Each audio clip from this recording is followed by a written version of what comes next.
I am honored beyond measure to address you this afternoon as the 76th governor of our great state, where, as our state toast observes, the weak grow strong and the strong grow great. You are North Carolina strong, and this day is your day.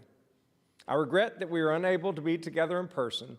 So many people were excited to share their talents, whether in music, arts, or food. I am disappointed that we won't be able to celebrate so much of what makes North Carolina wonderful.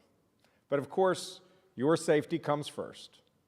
Thursday, I declared a state of emergency to mobilize resources to assist those who are impacted by the storm.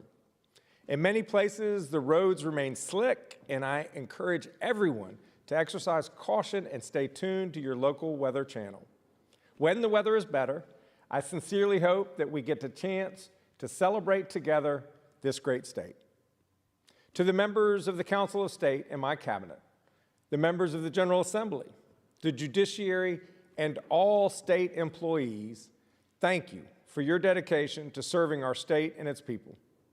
I look forward to working with each of you over the next 4 years as we make a difference in the lives of our fellow North Carolinians. Governor Cooper, thank you for your 8 years of excellent and steady leadership. You've governed with wisdom and compassion and have left North Carolina stronger than when you took office. And on a personal level, thank you for your friendship these past 25 years. To my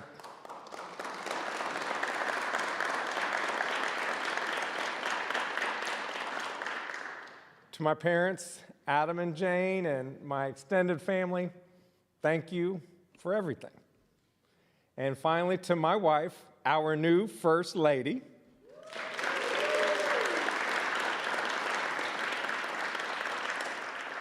and our great kids, Sam, Adam, and Leah.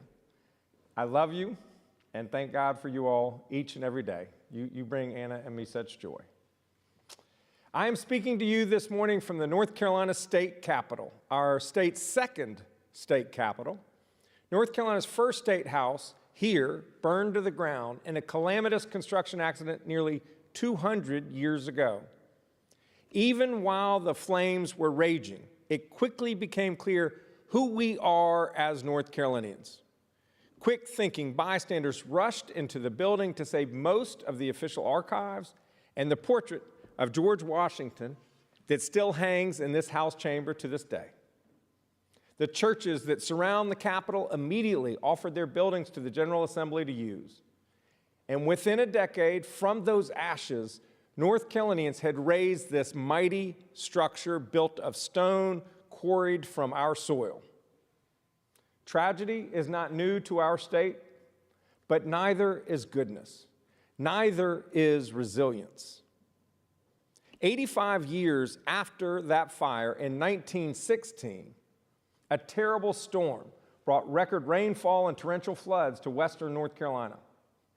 In Morganton, the Catawba River rose rapidly, trapping Mr. J.L. Duckworth on the roof of his store.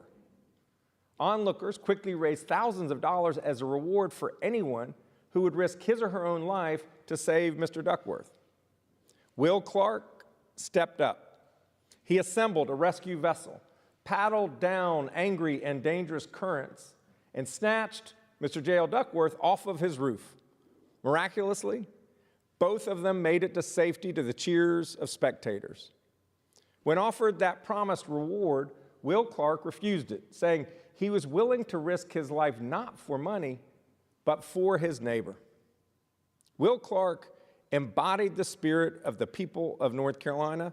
Today, that spirit is still strong. Last September, another terrible storm struck western North Carolina. Hurricane Helene brought unprecedented devastation, heartbreaking loss of life, destruction of homes and businesses, and ruination of critical infrastructure. But it also revealed our state's character. Since the hurricane, I have met a remarkable number of heroes, people who stepped up for their neighbors. Black Mountain Police Chief Steve Parker and many other first responders, just like Will Clark a century before them, braved raging rivers to rescue their neighbors in distress. Terrell Evans, the owner of WPTL, Canton's local AM radio station, hardly left her post so she could broadcast essential information to the desperate people of Haywood County. Ashley Gallagher, a Watauga County small business owner, turned her indoor skate park into a distribution center for food, water, clothing, heaters, and building supplies for her neighbors. Amy Davis and her family provided tens of thousands of meals to hungry McDowell County neighbors from their country store and cafe in Old Fort. Ashley Cook and Freddie Carpenter hauled food, propane tanks, heaters, and anything else that the people in Avery County needed. And by the way, none of the individuals I met cared a whit about the party registration of the person they were helping. It never entered their minds. They just stepped up helping neighbors. Truly, I could stand here all day and list heroes who performed acts of courage and decency in ways large and small. My point is this: our people are good and they are ready to meet any challenge. They are North Carolina strong. North Carolina strong means supporting our neighbors in Western North Carolina the same way that they are supporting each other. We must fast track getting people back into their homes as quickly as possible. We must support small business owners so they can keep powering our economy for the decades to come. And we must rebuild water systems, roads, bridges, and dams so they are resilient and can withstand future natural disasters. That's why each of my first 6 executive orders cut through red tape to help people rebuild quicker. This past Tuesday, I met Miss Grooms in McDowell County. She had lost everything to the floods. Now, as she rebuilds, she's living in a temporary home on her own property so she can be safe and warm.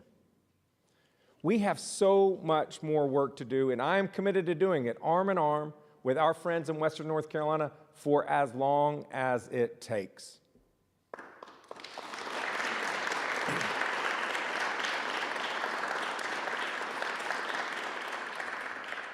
North Carolina strong means economic opportunity for everyone, because where you come from should never limit how far you can go. That's the promise of North Carolina. Every North Carolinian should have a fair shot at prosperity, to start a small business or get a good-paying job everywhere in our state, including small-town North Carolina. So we must create more good-paying jobs, cut taxes for working people, strengthen our workforce, and invest in broadband, roads and railroads, ports and airports to keep North Carolina moving. North Carolina strong means opening the doors of opportunity to every child. There is no better investment in our future than providing excellent pre-K so that every child starts kindergarten healthy and ready to learn. We have to be smart about how we teach reading and how to utilize our most effective educators. But as long as North Carolina ranks 48th in the country in per pupil investment, our public school students will be denied the sound basic education that our state constitution guarantees them. To recruit and retain the best, we must provide our public school teachers and staff real pay raises.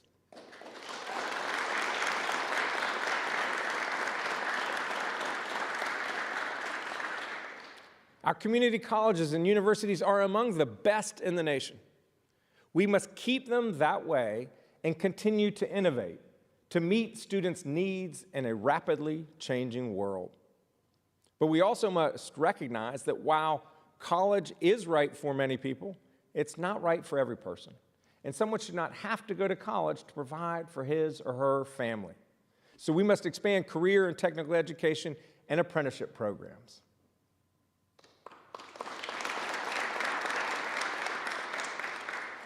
North Carolina strong means keeping people safe. No one should worry when their kids are at school or at play or whether their loved ones are safe when they are at work or at worship. That's why we need more well-trained law enforcement officers in our neighborhoods keeping our families safe.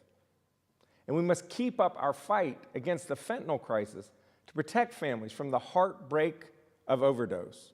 Too many people are dying. So we must smash drug trafficking rings peddling this poison. We must also reduce stigma so that more people seek treatment. And I'm grateful to Anna, our First Lady, for embracing people suffering from the chronic diseases of substance use disorder and mental illness.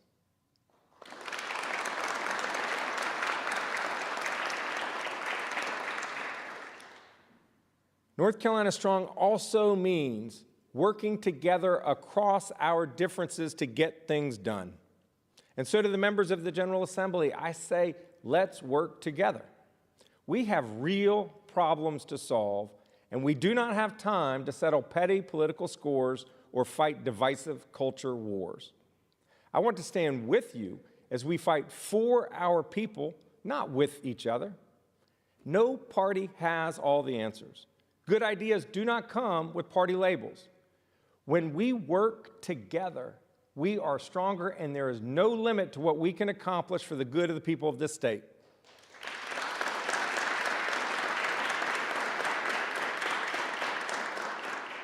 How do I know that? Because as North Carolinians, we have done it before. North Carolina was not always what it is today. In the late 1950s, we were one of the poorest states in this country. Our predecessors did not just accept that reality. No, they got to work, formed a robust community college system, built roads to connect the furthest reaches of our state, knocked down the hateful walls of racial segregation, raised teacher pay and standards for our students, built a statewide network for data and voice communications, the first in the country, and diversified this economy to include pharmaceuticals and biotech, finance and film, tourism and IT, clean energy and aeronautics, and more, in addition to the traditional sectors of agriculture and manufacturing. Our predecessors wanted more for our state and our people, and they collaborated and innovated. And by the way, there's more than enough credit to go around to both parties. It was Republican Governor Jim Holshouser, working with a Democratic General Assembly, who made North Carolina the first state in the South to offer kindergarten to every child.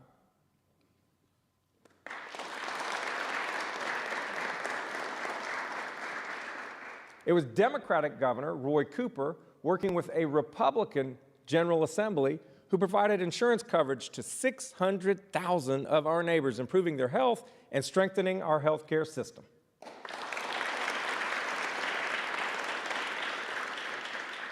And it was a unanimous, bipartisan General Assembly that worked with me as Attorney General to enact the STOP Act to combat opioid addiction, the Safe Child Act to protect kids from abuse, and the Survivor Act to clear the nation's largest backlog of untested rape kits.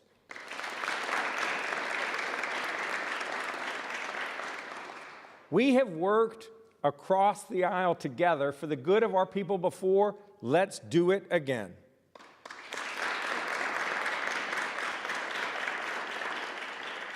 My fellow North Carolinians, you have bestowed on me a great honor and a great responsibility. And whether or not I earned your vote in the past election, I am committed to earning your trust by working hard for you every day as your governor. With my faith guiding me and your spirit inspiring me, I stand before you today ready and eager for the work ahead. We must overcome the unprecedented storm that ravaged our state and the everyday struggles that impact our neighbors, and we will. After all, here in North Carolina, we have overcome fires and floods, poverty and plagues, recessions and racial segregation. When we see our neighbors stuck on a roof, we don't run, we build a boat and row. So friends, let us meet this moment and let's build. Let's build an economy that works for everyone and in every corner of this state. Let's build safe communities and strong schools. Let's rebuild Western North Carolina. and let's build a better and brighter future for our children together. We can do it, and we will do it because we are North Carolina strong. Thank you. May God bless you, and may God bless the state that we all love. Thank you.